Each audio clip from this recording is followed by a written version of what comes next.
وقال النبي صلی اللہ تعالی علیہ وسلم التائب من الذنب کمن لا ذنب له۔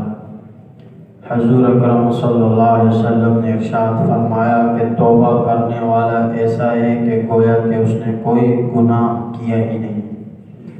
یعنی اللہ کے رسول صلی اللہ علیہ وسلم امت کو اس طرف متوجہ کرتے ہیں کہ اگر آپ سے کوئی غلطی ہو جائے یا کوئی گناہ کا کام سرزد ہو جائے تو فوراً اللہ تعالیٰ سے توبہ کرو، اور جب آپ توبہ کرو گے تو اللہ رب العزت آپ کی توبہ کو قبول فرمائیں گے۔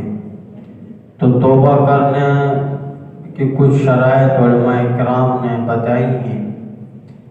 پہلی شرط یہ ہے کہ جس گناہ میں ملوث ہے اس گناہ کو فی الفور فوراً چھوڑ دے، اور دوسری شرط یہ بتلائی کہ وہ جو گناہ کیا ہے اس گناہ پر اس کو شرمندگی بھی ہونی چاہیے۔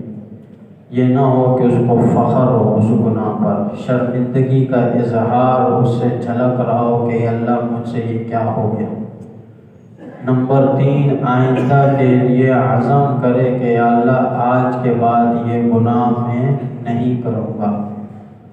اور نمبر 4، اگر کوئی حق آپ کے ذمہ ہو تو اس حق کو لوٹانا بھی ضروری ہے۔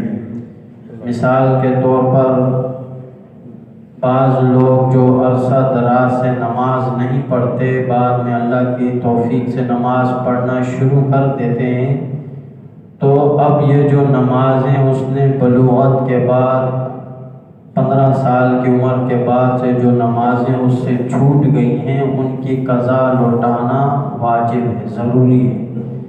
یہ توبہ کے ساتھ معاف نہیں ہوں گی، یہ تو اللہ کا حق ہے۔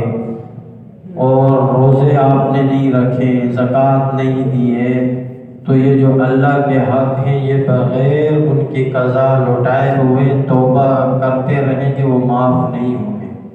اسی طرح اگر کسی بندے کا حق ہے، کسی انسان کا آپ کے اوپر حق ہے، اس کا مال لیا ہے، زمین لی ہے، یا اس کے آپ نے کوئی گالم گلوچ کی ہے یا اس کو مارا پیٹا ہے، تو یہ جب تک وہ بندہ اپنا حق معاف نہیں کرے گا تو اس وقت تک بھی آپ کی توبہ قبول نہیں ہوگی۔ تو جس کا حق ہے اس کو حق آپ نے پہنچانا ہے، چاہے اللہ کا ہو چاہے بندوں کا حق ہو۔ تو تب جب یہ 4 شرائطیں آپ کی پوری ہوں گی تو تب جا کر آپ کا گناہ معاف ہو جائے گا۔ حدیث میں آتا ہے کہ میرے امت کے کبائر میں مرتکب لوگ جو ہیں وہ جہنم میں جائیں گے۔ تو بھائی دنیا کی آگ کا ایک تیلی آگ کے ہم برداشت نہیں کر سکتے، دنیا کی آگ جو جہنم کی آگ کے سامنے کچھ معنی نہیں رکھتی۔